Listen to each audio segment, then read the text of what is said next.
முதல்ல ஒரு விஷயத்தை கிளியர் பண்ணிக்கிறேன். முத்துக்குமரன், சௌந்தர்யா ஃபேன்ஸ் இவங்களுக்கு ஒரு கிளாரிஃபிகேஷன் கொடுத்துக்கிறேன். உங்க 2 பேர், அதாவது உங்க முத்துக்குமரனும் சரி சௌந்தர்யாவும் சரி 2 பேருமே நாமினேஷன்ல இல்ல. ஏன்னா ஃபர்ஸ்ட் ப்ரோமோல பார்த்திருப்பீங்க, நாமினேட் பண்றது தான் ஃபர்ஸ்ட் ப்ரோமோ ரிலீஸ் பண்ணிருக்காங்க. சோ இதோட முடிவு என்னன்னு பாத்தீங்கன்னா, முத்துக்குமரனும் சரி சௌந்தர்யாவும் சரி 2 பேருமே நாமினேஷன்ல வரல. சோ மிச்ச எல்லாருமே பாத்தீங்கன்னா நாமினேஷன்ல வந்துட்டாங்க.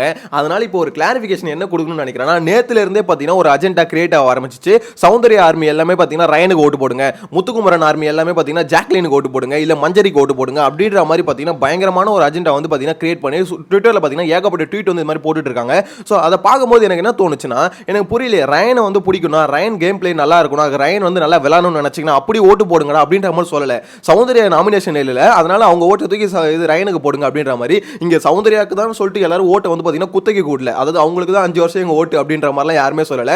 அந்த வாரம் சௌந்தர்யா நல்லா விளையாடனா சௌந்தர்யா ஓட்டு போடுவாங்க, அந்த வாரம் முத்துக்குமரன் நல்லா விளையாடனா முத்துக்குமரன் ஓட்டு போடுவாங்க. சோ அப்படி இருக்கும்போது மஞ்சரி இந்த வாரம் நல்லா விளையாடனா மஞ்சரிக்கு ஓட்டு போடுங்க, அதே மாதிரி ஜாக்லின் இந்த வாரம் நல்லா விளையாடனா ஜாக்லினுக்கு ஓட்டு போடுங்க, அதே மாதிரி தான் ரயன் நல்லா விளையாடனா ரயனுக்கு ஓட்டு போடுங்க. இதை விட்டுட்டு பாத்தீங்கன்னா சௌந்தர்யா ஓட்டெல்லாம் அப்படியே பாத்தீங்கன்னா அப்படியே ரயனுக்கு போட்டுருங்க, முத்துக்குமரன் ஓட்டை வந்து ஜாக்லினுக்கு போடுங்க, மஞ்சரிக்கு போடுங்க, என்னடா பண்றீங்க அப்படின்ற மாதிரி தான் இருக்கு. நிறைய தடவை நான் சொல்லிட்டேன், இது ஒரு மாதிரி பாத்தீங்கன்னா ஒரு அஜெண்டா கிரியேட் பண்ணி இப்போ என்ன தெரியுமா, இப்போ போட்டி என்ன தெரியுமா இருக்கும், சௌந்தர்யா ஆர்மி வந்து யாருக்கு ஓட்டு போட்டு அவங்கள மேல தூக்கிட்டு போறா, முத்துக்குமரன் ஆர்மி வந்து யாருக்கு ஓட்டு போட்டு அவங்கள டாப்ல தூக்கிட்டு போறா அப்படின்ற மாதிரி ஒரு போட்டி வந்து பாத்தீங்கன்னா இங்க போயிட்டே இருக்குன்னு நினைக்கிறேன். இது ஒரு கேவலமான மெத்தட் ஓட்டு வாங்குறதுக்கு அப்படின்ற மாதிரி தோணுது. ஏன்னா இந்த வாரம் ஓட்டு வாங்கிட்டீங்க ஓகேன்னு வச்சுக்கோங்களேன், அடுத்த வாரம் சௌந்தர்யா நாமினேஷன்ல வந்துட்டாங்கன்னா அப்ப ரயனுக்கு ஓட்டு போட மாட்டீங்களா, என்னடா உங்க நியாயம் அப்படின்ற மாதிரி தான் தோணுது. உண்மையிலே இந்த ஒரு விஷயத்துல கிளாரிஃபிகேஷன் பண்றது என்ன, கிளாரிஃபிகேஷன் பண்ணணும்னு நினைக்கிறது என்னன்னா, ஆக்சுவலா உங்களுக்கு உண்மையிலே ரயன் கேம் பிளே பிடிச்சிருக்கு, ஜாக்லின் கேம் பிளே பிடிச்சிருக்கு, முத்துக்குமரன் கேம் பிளே பிடிச்சிருக்குனா மட்டும் தயவு செஞ்சு ஓட்டை போட்டு தொலைங்க.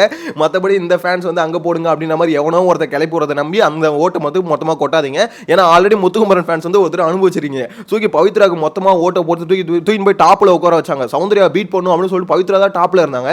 அவ்வளோ ஓட்டை போட்டு கடைசியில் பார்த்தீங்கன்னா பவித்ரா முத்துக்குமரனை போட்டு மொத்துன்னு மொத்திட்டாங்க. அதுக்கப்புறம் எல்லாம் ஃபீல் பண்ணிட்டு இருந்தாங்க, ஐயோ என் ஓட்ட போய் பவித்ராக்கு போட்டேனே, நான் வந்து முத்துக்குமரன் எனக்கு பிடிக்குமாச்சே, நான் போய் அவங்களுக்கு போட்டேனே, ஸோ எவனோ சொல்றதை நம்பி போட்டேனே அப்படின்ற மாதிரி கதறிட்டு இருந்தீங்க. தயவு செஞ்சு அந்த மாதிரி வேலையை பண்ணாதீங்க அப்படின்ற மாதிரி ஃபர்ஸ்ட் ஒரு கிளாரிஃபிகேஷன் கொடுத்துறேன். எனிவேஸ் இன்னைக்கு எபிசோட்கான ஃபர்ஸ்ட் ப்ரோமோல பார்த்தீங்கன்னா நாமினேட் பண்றதா காமிக்கிறாங்க. இதுல வந்து பார்த்தீங்கன்னா ஒவ்வொருத்தரும் சொல்ற ரீசன் இருக்குல்ல, அது வந்து ஒரு கண்டஸ்டன்ட் பத்தி இன்னொரு கண்டஸ்டன்ட் வந்து சொல்ற ரீசன்.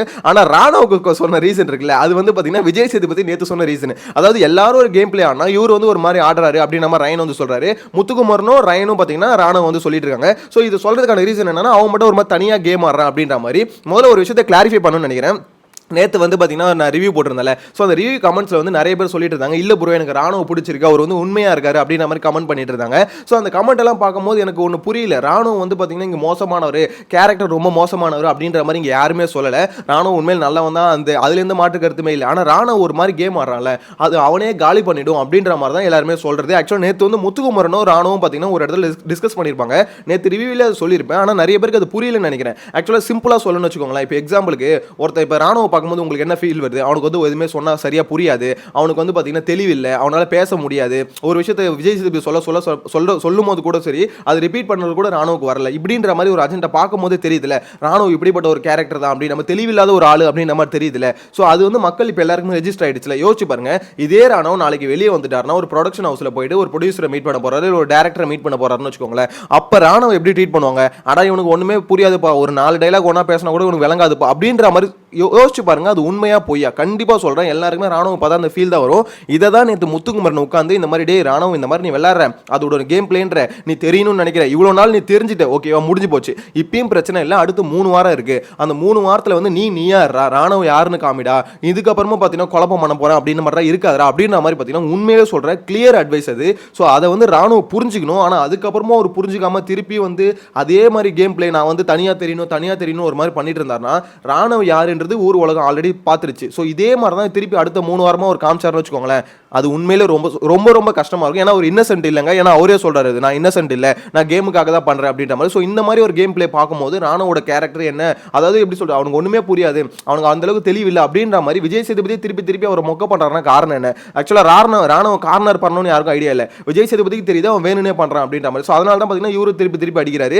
இதே மாதிரி ராணுவ கொண்டு போயிட்டு இருந்தா வெளியே வந்தா நிறைய பேர் எப்படின்னா ரெஸ்பெக்ட் பண்றது மீன்ஸ் எதை சொல்றேன்னா, ஓகே இவனை வந்து ஒரு இது இப்போ உள்ள எப்படி மற்றவங்கள ட்ரீட் பண்றாங்க அதே மாதிரி வெளியே வந்ததுக்கு அப்புறம் ராணுவ ட்ரீட் பண்ண ஆரம்பிச்சிருவாங்க அப்படின்ற மாதிரி தான் எனக்கு என்னமோ தோணுது. ஸோ ராணுவ ஃபேன்ஸ் உண்மையிலே உங்களுக்கு ராணுவ பிடிச்சிருக்குதா பிரச்சனை இல்லை, அவங்களுக்கு சப்போர்ட் பண்ணுங்க, இல்லைன்னு சொல்லல. ஆனால் ராணுவ இந்த மாதிரி பண்றது வந்து கரெக்ட்னு சொல்லாதீங்க, ஏன்னா அவனோட லைஃபே அது காலி பண்ணிடும் அப்படின்ற மாதிரி தான் எனக்கு என்னமோ தோணுது. ஸோ ராணுவ ஃபேன்ஸ்க்காக தான் சொல்றேன். நேற்று நிறைய பேர் பார்த்தீங்கன்னா கமெண்ட்ல சொல்லியிருந்தாங்க, இல்ல ப்ரோ ராணுவ வந்து ஜெரியூனான ஆளு, உண்மையிலேயே அவன் வந்து பார்த்தீங்கன்னா இன்னசென்ட் அப்படின்ற மாதிரி. அவன் இன்னசென்ட் இல்லை அப்படின்றது கிளியரா தெரிஞ்சு போச்சு. ஆனால் ராணுவ வந்து கேரக்டர் வைஸ் ரொம்ப ஒஸ்டான கேரக்டர் அப்படிலாம் சொல்ல முடியாது, ஏன்னா நல்ல பையன், உண்மையிலே சொல்கிறேன், நானும் நல்ல பையன். ஸோ ஆனால் அவன் இந்த கேம் பிளே ஒரு மெத்தடை சூஸ் பண்ணியிருக்கான். அவன் என்ன பார்த்துட்டு வந்திருக்கானா, சௌந்தர்யா எப்படி ஆடிட்டு இருக்காங்க இத்தனை நாள், சௌந்தர்யா கேம் பிளே என்ன, இந்த மாதிரி எல்லா இடத்துலையும் போய் ஒரு அட்டென்ஷன் சீக்கிங் ஒன்று பண்ணிட்டு இருக்காங்க, ஏதாவது ஒன்று கிரிக்கெட்டமாக பண்ணிட்டு இருப்பாங்க. ஸோ இதே மாதிரியே நம்மளும் பண்ணலாம் அப்படின்ற மாதிரி ஒரு கேம் பிளே பார்த்துட்டு வந்திருக்கான் பைபிளில். ஸோ அதை பார்த்துட்டு வந்ததுனால அதை அப்படியே ஃபார்மேட் காப்பி பண்ணி திருப்பி அதை பண்ணிட்டு இருந்தாப்ல.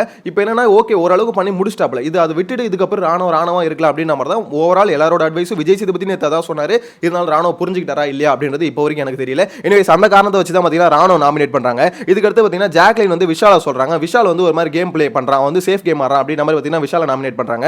ஸோ இதுல காரணம் வந்து பார்த்தீங்கன்னா விஷால் வந்து திருப்பி வந்து ஜாக்லின் சொன்னார்ல, அதுதான் பார்த்தீங்கன்னா ஹைலைட். ஏன்னா நேற்று ஜாக்லின் விஷாலை பார்த்து என்ன ஒரு காரணம் சொன்னாங்களோ ஓட்டு போடாதீங்கன்னா அதே காரணத்தை தான் இப்போ பார்த்தீங்கன்னா விஷால் சொல்றாரு. அவங்க வந்து பார்த்தீங்கன்னா ஃப்ரெண்ட்ஸை வச்சு விளையாடுறாங்க, அவங்க வந்து ஒரு மாதிரி ஃப்ரெண்ட் டிபெண்ட் பண்ணி இருக்காங்க அப்படின்ற மாதிரி பார்த்தீங்கன்னா விஷால் சொல்லும்போது நேற்று இதே காரணத்தை வச்சு தான் ஜாக்லின் வந்து விஷால அடிச்சாங்க, அதே காரணத்தை வச்சு விஷால் திருப்பி அடிக்கிற மாதிரி இருக்கு. ஆனால் விஷால் பேசுறதுல கொஞ்சம் போல்டா பேசுறாரு. எனக்கு தெரிஞ்சு நேற்று விஜய் சேதுபதி எல்லாரும் உசி பத்தி விட்டு போனார்ல, கொளுத்தி போட்டு போனார்ல, அது கொஞ்சம் ஒர்க் அவுட் ஆகுதுன்னு நினைக்கிறேன். யோசிச்சு பாருங்க, எல்லாரும் மூஞ்சிலே ஒரு ஃபயர் லைட்டா தெரியல, எனக்கு என்னமோ அப்படிதாங்க தோணுது. எல்லாம் இதுக்கப்புறம் வந்து ஏதாவது ஒளி மறைவில்லை, எல்லாம் போல்டா பேசுறோம் அப்படின்ற மாதிரி ஒரு மாதிரி மைண்ட் ஃபிக்ஸிங் வந்துட்டாங்க. ஸோ இதுக்கப்புறம் எனக்கு தெரிஞ்சு பார்த்தீங்கன்னா டிக்கெட் டு ஃபினாலே பயங்கரமா இருக்க போகுது அப்படின்றது கிளியரா தெரியுது. ஏன்னா டிக்கெட் டு ஃபினாலே எப்படியாவது ஜெயிக்கணும் அப்படின்ற மாதிரி வெறி மட்டும் இல்லாம எவனுக்கும் விட்டு கொடுக்கூடாது அப்படின்னு ஒரு எண்ணத்தை பார்த்தீங்கன்னா விஜய் சேதுபதி விதைச்சிட்டு போயிட்டாரு. இவ்வளோ நாள் எல்லாம் விட்டு கொடுத்துட்டு ஒரு மாதிரி பண்ணிட்டு இருந்தாங்களா, அது எதுவுமே பண்ணக்கூடாது அப்படின்னு சொன்னதுனால மொத்த பேர் வெறி கொண்ட வேங்க மாதிரி இருக்கானுங்க. எவனை பிடிச்சி கட்சி வைக்க போறான்னு தெரியல. ஆனால் டிக்கெட் ஃபினாலே ஜாலியாக இருக்க போது, நம்மளுக்கு கண்டென்ட் பயங்கரமாக வரப்போகுது அப்படின்னு மாதிரி தோணுது. இந்த நாமினேஷன் ப்ராசஸ் பொறுத்த வரைக்கும் பார்த்தீங்கன்னா அதுக்கு சௌந்தர்யா வந்து ஒருத்தர் மட்டும் விட்டுட்டாங்க. சௌந்தர்யா வந்து பார்த்தீங்கன்னா ஜாக்லின் சொல்லியிருந்தாங்க, இந்த மாதிரி அவங்களுக்கு வந்து பார்த்தீங்கன்னா ஃப்ரெண்ட்ஸ் ஏதாவது சொல்லிட்டு அவங்களால ஏற்றுக்க முடியலன்றதை தாண்டி ஃப்ரெண்டு எங்கேயாவது சொல்லிட்டு அது வந்து எங்கே ரெஜிஸ்டர் ஆயிடுமோன்னு பயப்படுறாங்க, வேற யாராவது சொல்லிட்டா கூட பிரச்சனை இல்லை, ஃப்ரெண்டு சொல்லிருந்தா உண்மையை சொல்லிட்டாங்கன்னு ரெஜிஸ்டர் ஆயிடுமோன்னு பயப்படுறாங்க அப்படின்னு நம்ம சௌந்தர்யா சொல்லியிருந்தாங்க. இப்போ தெரிஞ்சிச்சுல ஆக்சுவலாக மொத்த பேரும் பார்த்தீங்கன்னா இதுக்கப்புறம் ஃப்ரெண்ட்ஷிப்லாம் இல்லை, மாறி மாறி அடிச்சுக்க போகிறாங்க அப்படின்றது கிளியராக தெரிஞ்சிச்சு. ஜாக்லினும் ரைனும் அடிச்சுப்பாங்க, அதே மாதிரி சௌந்தர்யாவும் ரைனும் அடிச்சுப்பாங்க. ஸோ இதில் வந்து பார்த்தீங்கன்னா இதுக்கப்புறம் ஃப்ரெண்ட்ஷிப் எதுவுமே இல்லை. ஏன்னா ஜாக்லின் மஞ்சரி இவங்க ரெண்டு பேரும் ஆல்ரெடி டார்கெட் பண்ணிட்டாங்க, தீபக்கையும் முத்துக்குமரனையும் போட்டு பொழக்கலாம் அப்படின்ற மாதிரி. ஸோ எல்லாருமே பார்த்தீங்கன்னா இதுக்கப்புறம் ஃப்ரெண்ட்ஷிப் எல்லாம் விட்டுட்டு ஒன்லி அடிதடி அப்படின்ற மாதிரி ஒரு மைண்ட் செட்டுக்கு வந்துட்டாங்க அப்படின்ற மாதிரி தான் எனக்கு என்னமோ தோணுது. திருப்பி ஒன்று சொல்லிக்கிறேன், இந்த நாமினேஷன் ப்ராசஸ் பொறுத்த வரைக்கும் பார்த்தீங்கன்னா மொத்த பேர் நாமினேஷன் வந்துட்டாங்க. ஸோ முத்துக்குமரனும் சௌந்தர்யாவும் மட்டும் தான் வரல.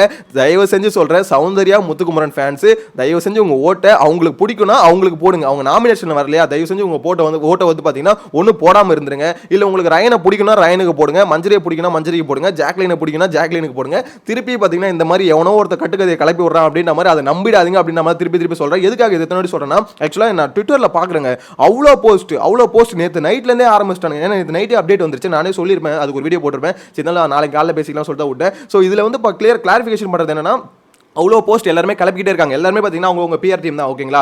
அந்த போஸ்ட் வந்து கலப்புறதுக்கான காரணம் என்னதுன்னா, இந்த மாதிரி இங்கே ஓட்டு போடுங்க, இவங்களுக்கு வந்து அதாவது இவங்க ஓட்டு எப்படியே புல் பண்ணி நம்ம ஆளுங்க கொடுத்துடலாமே அப்படின்ற மாதிரி ஒரு எண்ணம். ஸோ அதனால ரயனை சப்போர்ட் பண்ணுறாங்கன்னு நினைக்கிறாங்க. சௌந்தர்யா வச்சு சௌந்தர்யாவோட ஓட்டு தூக்கி ரயனுக்கு போடலாம், முத்துக்குமரனை வச்சு அந்த ஓட்டை வந்து மஞ்சரிக்கு வாங்கி கொடுத்துலாம், அந்த ஓட்டை வந்து ஜாக்லின் வாங்கி கொடுத்துலாம் அப்படின்ற மாதிரி. ஸோ இங்கே வந்து பார்த்தீங்கன்னா யாருக்கும் ஃபிக்ஸ்டு ஓட்டுன்னு இல்லை. யோசிச்சு பாருங்க, லாஸ்ட் சீசன் அர்ச்சனா வந்து எந்த அளவுக்கு டாப்ல இருந்தாங்க, இப்போ அதே அர்ச்சனாவை போட்டு குமுறாங்கன்னா என்ன அர்த்தம்? அவங்க ஸ்டாண்ட் வந்து தப்பான ஸ்டாண்ட், அது ஒன்று. இன்னொன்று பார்த்தீங்கன்னா இங்கே வந்து மக்கள் எல்லாமே ஆடியன்ஸாக தான் இருக்காங்க.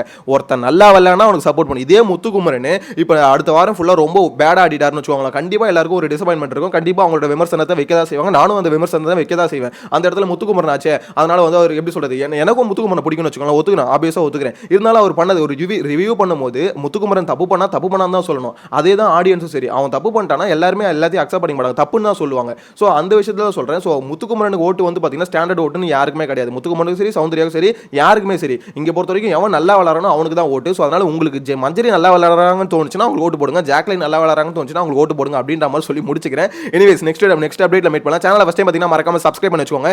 இந்த வாரத்தில் வந்து பார்த்தீங்கன்னா ஏகப்பட்ட விஷயம் நடக்க போகுது, ஒவ்வொரு அப்டேட்டாக வந்துட்டு இருக்கு. ஸோ அதை ஒன்று அப்டேட் பண்ண சேனலை ஃபர்ஸ்ட் டைம் பார்த்தீங்கன்னா சப்ஸ்கிரைப் பண்ணி நெக்ஸ்ட் அப்டேட்ல மீட் பண்ணலாம். Bye by.